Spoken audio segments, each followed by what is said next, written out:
National food security act के बारे में डिस्कस करेंगे इस लेक्चर में। ये आपके यूपीएससी मेंस में कई बार यूपीएससी पूछ चुकी है, आपके प्रीलिम और मेंस में दोबारा भी पूछा जा सकता है। अभी न्यूज़ में इसलिए है क्योंकि सेंट्रल गवर्नमेंट ने सुप्रीम कोर्ट को इन्फॉर्म किया, सूचना दी कि हम स्टेट्स और यूनियन टेरिटरी के लिए कम से कम 3.7 lakh ton food grain purchase कर चुके हैं, जो कि स्टेट्स, राज्य और यूनियन टेरिटरी यानी कि केंद्र शासित प्रदेश में बांटा जाएगा। किन के लिए? जो माइग्रेंट पीपल हैं, जो एक प्लेस से दूसरे प्लेस में लोग जाके रह रहे हैं, उनके पास मान लो राशन कार्ड नहीं है, विदाउट राशन कार्ड है, तो इनको बेनिफिट दिया जाएगा नेशनल फूड सिक्योरिटी एक्ट के थ्रू। ये इसलिए दिया गया क्योंकि अभी कंसर्न जरा जताई जा रही थी, जिन लोगों पर राशन कार्ड नहीं है तो वो कैसे राशन लेंगे राशन शॉप से। तो यही बैकग्राउंड है। सुप्रीम कोर्ट ने कहा था कि भाई साहब आप एक्सप्लेन करो, सेंट्रल गवर्नमेंट से कहा था कि आप बताओ जिन लोगों के पास ऐसे माइग्रेंट लेबरर हैं जो लेबर काम करने के लिए चली जाती है अपने स्टेट से, मान लो एमपी से, मध्य प्रदेश से आ गई, मान लो हरियाणा पंजाब में कहीं पे, दिल्ली में आ गई मान लो, तो ऐसी लेबर के पास जिसके पास राशन कार्ड नहीं है और वो पेंडेमिक की वजह से भूखे मर रहे हैं जो लोग, उनको आप कैसे राशन दोगे। तो यही सेंट्रल गवर्नमेंट ने कहा कि हम उनको आइडेंटिफाई कर रहे हैं और उनको कम से कम ऐसे 3.7 जो है लाख टन जो फूड ग्रेन परचेज किया है इन्हीं लोगों के लिए किया है, और इन्हें जिनके पास राशन कार्ड नहीं है उन्हें भी राशन दिया जाएगा इस एक्ट के थ्रू। अब ये एक्ट है क्या, इसकी पूरी डिटेल पढ़ते हैं, कई बार पूछ चुके हैं यूपीएससी मेंस में भी। नेशनल फूड सिक्योरिटी एक्ट 2013 में बनाया था इसको। ये क्या प्रोवाइड करता है? ये फूड ही प्रोवाइड करेगा। जब फूड के लिए एक्ट है तो भोजन देता है ये। और नेशनल न्यूट्रिशनल सिक्योरिटी, जो पोषक तत्व भी होने चाहिए फूड में, ऐसा नहीं है सिर्फ खाना दो, उसमें पोषक तत्व भी होने चाहिए। न्यूट्रिशनल सिक्योरिटी भी प्रोवाइड करता है अफोर्डेबल प्राइस पे, मतलब ऐसे प्राइस पे, ऐसे मूल्य पे जो लोग खरीद भी सकें। ऐसा नहीं है आप उसका प्राइस बहुत ज़्यादा रख दो। जैसे इसमें क्या करते हैं, पीडीएस शॉप होती हैं जो पब्लिक डिस्ट्रीब्यूशन शॉप, जो गरीब लोग होते हैं बीपीएल फैमिलीज़ के, बिलो पॉवर्टी लाइन, उनको क्या है फ्री में खाना देती है, मतलब अनाज देती है, जैसे राइस हो गया, वीट हो गया आपका, या कोर्स ग्रेन मोटे अनाज हो गए, उनको प्रोवाइड करती है हर महीने। तो वो सारे डिटेल में जानेंगे कितना राशन देती है, किसको देती है।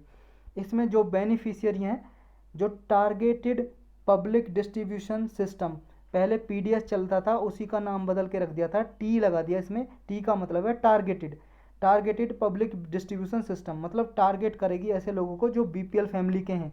तो ये स्कीम इम्प्लीमेंट की जाती है जिसमें अर्बन पॉपुलेशन लगभग 50% तक इंक्लूड है। जितने भी शहरी लोग रहते हैं ऐसे बीपीएल फैमिलीज़ के हैं जो 50% है, ऐसी पॉपुलेशन इंक्लूड है।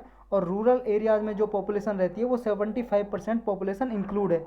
और उनको जो पुअर पीपल है उनको पर मंथ 5 किलोग्राम पर पर्सन राशन दिया जाता है। जैसे जो गरीब लोग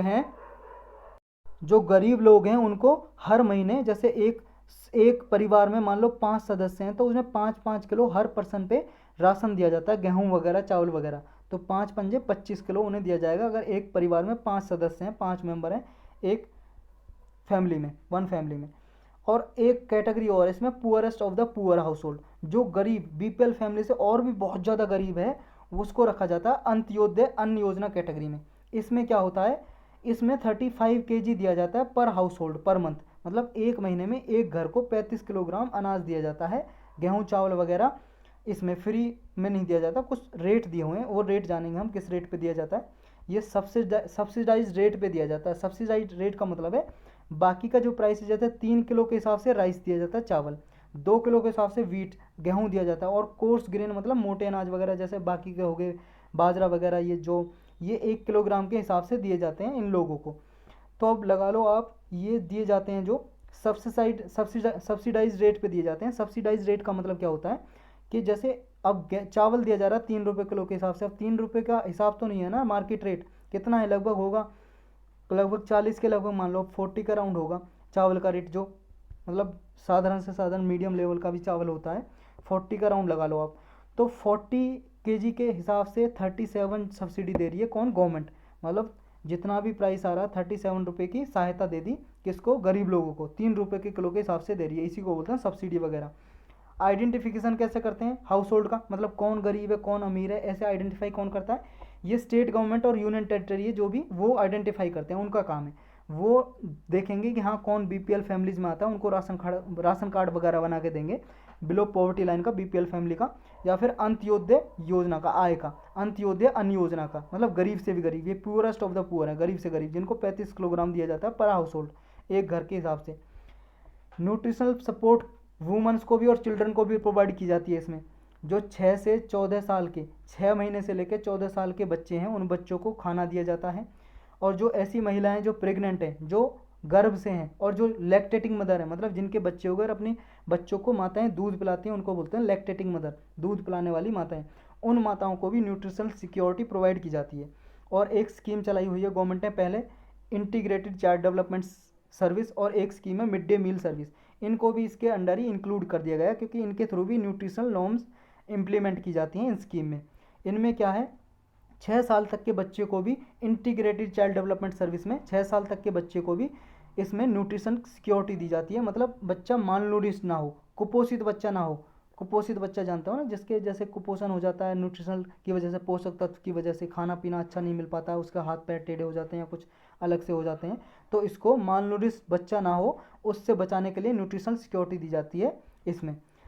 मैटरनिटी बेनिफिट भी दी जाते हैं। मैटरनिटी बेनिफिट का मतलब है जो माताएं हैं, मैटरनिटी का मतलब माताएं हैं जो उनको सहायता दी जाती है, जो प्रेग्नेंट वूमन है और जो लैक्टेटिंग मदर है, उनको 6,000 रुपये की सहायता दी जाती है इसके through, national food security act के थ्रू। वूमन को एम्पावरमेंट किया जाता है, महिला सशक्तिकरण। कैसे, जो 18 साल या उससे ज़्यादा की महिला है, घर में सबसे एल्डेस्ट वूमन है, या 18 साल से अबव वूमन है, या सबसे बड़ी वूमन है, महिला है, उसको राशन कार्ड का मुखिया बनाया जाता है, मतलब घर का मुखिया, राशन कार्ड पे उसका हेड ऑफ द फैमिली के रूप में लिखा जाता है। ग्रीवेंस रिडर्सल मैकेनिज्म भी है इसमें। ग्रीवेंस का मतलब है दुख, रिडर्सल मतलब निवारण, दुख निवारण मैकेनिज्म, मतलब कोई परेशानी होती है, आपको कोई फ्रॉड हो रहा है, राशन नहीं दिया जा रहा, तो उसके खिलाफ आप कंप्लेंट कर सकते हो, ये मैकेनिज्म है। डिस्ट्रिक्ट और स्टेट लेवल पर अथॉरिटी होंगी, वहाँ पर आप ये कंप्लेंट कर सकते हो। फिर इसमें है जी cost of transportation and handling of food grains and fair price of dealers margin. जो भी कॉस्ट आती है, जो भी खर्चा आता है स्टेट गवर्नमेंट का, मान लो यहाँ से फूड ग्रेन लेके दूसरे जगह पे लेके गए, मतलब अनाज वगैरह गेहूँ चावल को, या फिर जो फेयर प्राइस ऑफ, जिन पे राशन लेने के लिए जाते हैं, देखो विलेज एरिया में तो राशन घर पे ही देने आ जाते हैं, मान लो सरपंच का घर बना हो वहीं से बांट देते हैं, या फिर जो अर्बन एरियाज होते हैं वहाँ पे शॉप होती हैं, दुकानें होती हैं फेयर प्राइस शॉप, वहाँ पे जाके आपको लाइन में लगना पड़ता है, राशन लेना पड़ता है, जो भी बीपीएल फैमिली से हैं। तो ये जो भी खर्चा आता है अनाज को एक जगह से दूसरे जगह पे ले जाने में, जो भी हैंडलिंग चार्जेस होते हैं, सारा खर्चा कौन देता है, सेंट्रल गवर्नमेंट देती है सारा एक्सपेंडिचर। जो ट्रांसपेरेंसी और अकाउंटेबिलिटी के लिए क्या है इसमें, इसमें जो भी पीडीएस में पब्लिक बिट डिस्ट्रीब्यूशन सिस्टम है, जो इसका सारा जो डेटा है वो डिस्क्लोज करना पड़ता है, और इसकी सोशल ऑडिटिंग होती है।